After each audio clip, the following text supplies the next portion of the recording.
If you want to make more time in the day, I can promise you what you don't need is another time-saving hack or journal. You've probably tried all of them and they haven't worked. And it's not that they don't work. They just haven't worked for you. But that's okay.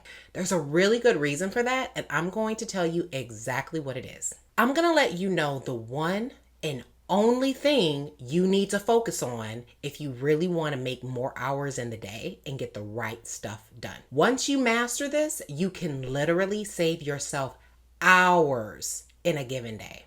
And then, just because I know how much you love hacks, I will tell you 2 of the practices that I personally use that help me to increase the convenience of getting things done and just streamline my workflow. Deal? All right, let's do it.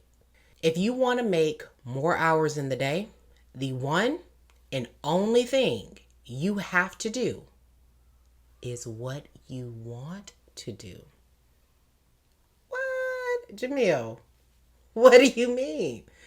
That's ridiculous. I can't do what I want to do because I'm an adult and adulting is hard and there's all kind of things that I have to do. People ask me for things all the time, and by the time I get done doing the things I have to do, I don't have time left to do what I want to do, which is why I'm YouTubing a video on how to get more time. Hear me. I get it. I promise you, just stick with me. Okay, I'm gonna make it make sense.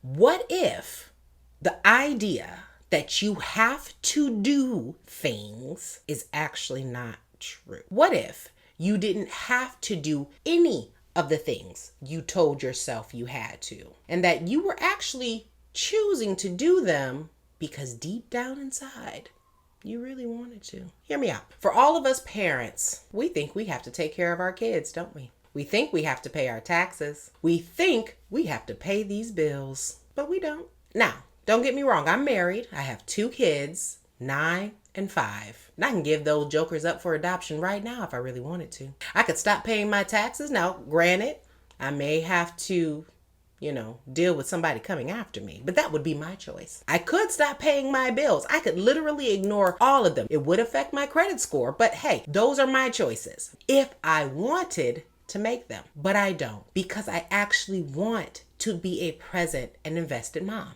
I want to pay my taxes because even though our government is kind of crazy and very questionable sometimes, I do believe in the programs and I want to support our democracy. And also, I pay my bills because I value the services that make my life more convenient and easier. And I want to exchange value in that way. Also, a 750 credit score ain't bad. I like that. Why does this even matter? Because choosing to do only what you want to do instead of feeling forced to do something that you think you have to do allows you to retain your power to decide. You get to retain your power to decide where your time will go and what you will create in your life and in your business. Now, this is serious. This is a serious power shift and mindset shift. And ultimately, the only thing you need to do to figure out the secret to collapsing time and to regaining more hours in the day. Well, why? Because when you do only the things that you actually want to do and you stop doing the things you don't want to do, or at least delegate out the more valuable ones that you still don't want to do, you automatically save time in 2 ways. First, you numerically reduce all of the items on your things to care about list. And second, you reduce the mental and emotional energy that's required to actually get it done. I'm sure you realize that it's more energetically expensive to do things that stress you out. So that pivot alone will not only save you time, but it'll save you energy. Once you approach your to-do list with this mentality, you can more effectively say yes to what matters and start saying no unapologetically to the things that no longer require your attention. I like to say, if it can be duplicated or delegated, I don't need to do it, period. I only give my time to the things that can only be done by me. If you don't want to do it, eliminate it completely from your to-do list. If you do want to do it, but it can be delegated, then give it away. I talk more about this in my video, How to Delegate for Leaders. Check it out in the link below. If you do want to do it and you want to do it yourself, don't complain about not having enough time. Accept the reality that there is, in fact, enough time in a day to get what you need done when you decide to focus on the priorities in priority order. And the real way to make that happen is through confident decision making. I completely understand. This is a skill that takes practice. We don't always feel confident in choices that we make about where to spend our time, how to invest our money. But I dig really deeply into that concept and how to be masters of your decision-making process in my video, Confident Decision Making for Entrepreneurs. I'll put that link below too for you. For all of the to-dos you choose to keep, here are 2 practices that I personally use daily to get my stuff done with ease. First of all, if you're not already, you have to start using cloud-based tools. They increase how conveniently you can access your people, your processes, and your IP. Personally, I'm a Google girl.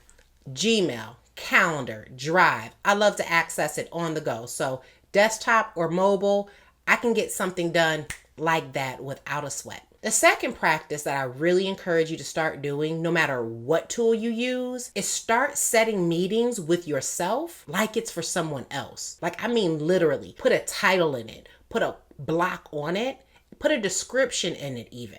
Whatever you would do when you're scheduling a meeting for someone else. Because here's the thing, time blocking does work. If it hasn't worked for you, it's likely because you feel that it's easier to be accountable to other people than to yourself. Don't trip. This is common. Literally, we all do it. This is why I had to kind of train my brain to treat my own meetings with myself as though it was with someone else. Check out my video on what makes a good SOP.